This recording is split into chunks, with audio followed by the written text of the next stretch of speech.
Zaman dulu suka gunakan ku di awal macam kumulai. Orang yang belajar bahasa Arab dia tahu bahasa Arab ni antara bahasa yang dia terpelihara daripada ditokok tambah ataupun berevolusi seperti bahasa-bahasa lain kan. Tak ada dia, bahasa Arab ni dia bahasa yang kekal penggunaan dia tu.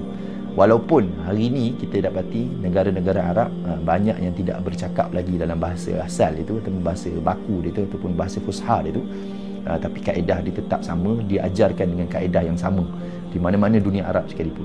Kalau kita di Malaysia, kita menggunakan bahasa Malaysia lah ataupun bahasa Melayu kan. Bahasa Melayu ni dah ada beza dah di antara bahasa Indonesia, bahasa Malaysia, bahasa Melayu lama, bahasa Melayu moden, tulisan cara mengeja ataupun cara meletakkan imbuhan contoh kan. Zaman dulu suka gunakan ku di awal macam kumulai ku kan. Sekarang kita kata tak boleh, kita sebut aku.